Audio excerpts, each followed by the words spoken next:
Salam filosofi saham, kawan semua. Kali ini saya ingin berbicara bagaimana market maker memanipulasi harga. Ini tentu pembelajaran kita secara critical thinking yang ke-11. Bagaimana market maker memanipulasi harga? Ada 4 cara market maker melakukan manipulasi harga.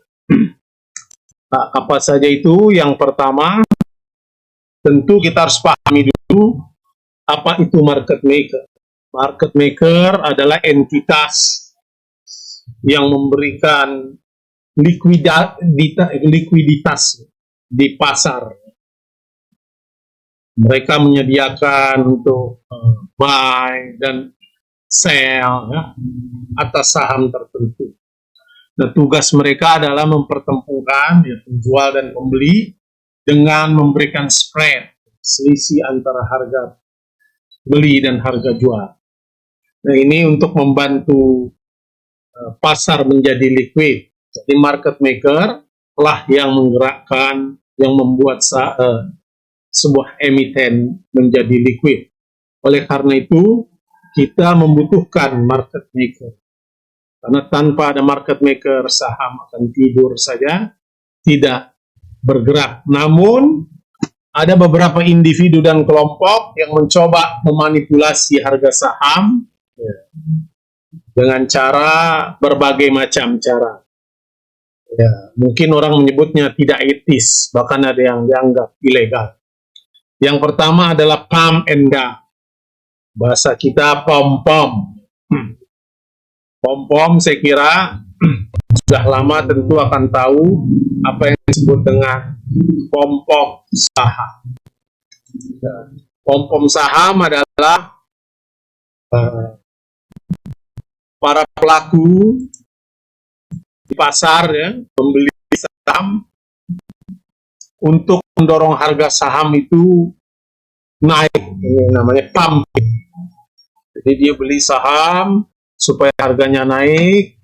Nah, setelah harga mencapai tingkat tertentu yang diharapkan, mereka akan menjual saham mereka dengan cepat. Ini disebut dumping. Karena itu disebut pump and dump.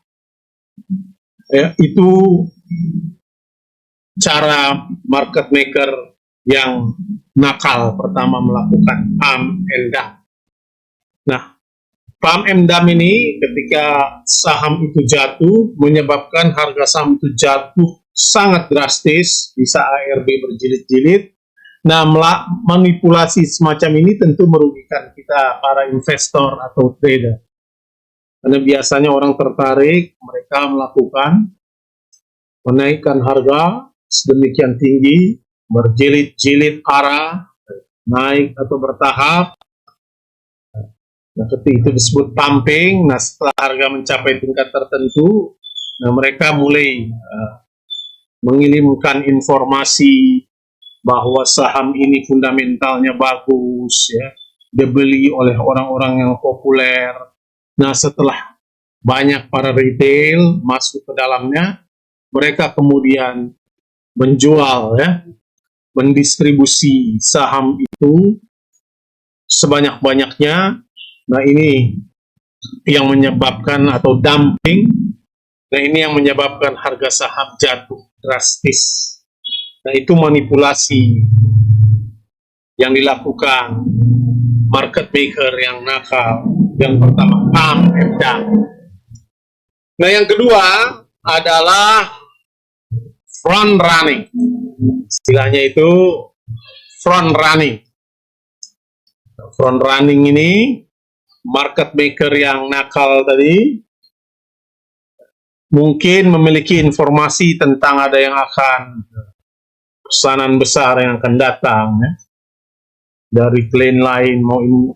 Mereka dapat menggunakan informasi ini untuk membeli saham untuk diri mereka sendiri sebelum menerima pesanan besar tersebut. Nah, tindakan ini menguntungkan mereka karena mereka dapat menjual saham tersebut dengan harga yang lebih tinggi setelah pesanan besar dieksekusi. sehingga merugikan klaim mereka. Itu tentu tidak berpengaruh pada kita.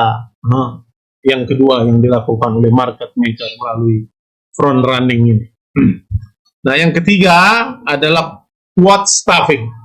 Yang ketiga, ini istilahnya quote stuffing yang berlaku dalam sistem tradisi market maker. Market maker dapat membanjiri saham dengan pesanan besar dalam jumlah yang sangat besar dalam waktu tertentu.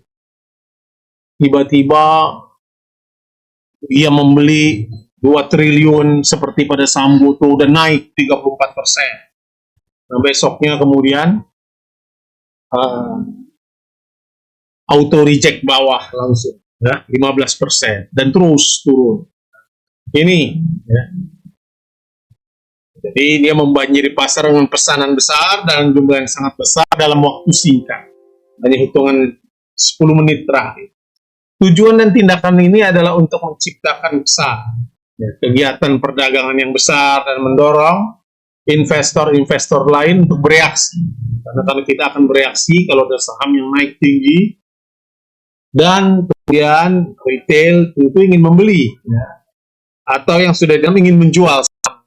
Karena itu pada akhirnya ini dapat mempengaruhi harga. Itu yang kedua, quote stuffing. Nah, yang terakhir, ini melibatkan penempatan pesanan palsu. Kita menyebutnya bid palsu. Jadi ada pesanan palsu di bid, ya, ataupun di offer yang besar dengan tujuan menggiring harga saham ke arah tertentu. Nah, setelah harga saham itu kemudian sesuai dengan yang diinginkan, bid palsu itu dicabut, pesanan harga itu ditarik kembali, dan pesanan yang sebenarnya, ya, dieksekusi. Nah, dieksekusi. Bidnya ditarik, tapi dia kemudian jualan. Nah, itulah yang membuat nanti harga jatuh. Karena orang melihat bid palsu, tentu ini banyak peminatnya, harga akan naik. Padahal itu adalah bid atau pesanan palsu. Ketika itu dicabut, lalu dia mengguyur. Nah, itu harga akan drastis turun. Nah, itu disebut spoofing. Nah, itulah 4 cara market maker yang nakal melakukan manipulasi harga. Saya kira itu. Terima kasih telah menonton. Silakan subscribe dan bagikan kepada yang membutuhkan, sesama investor atau trader rakyat jelata. Terima kasih.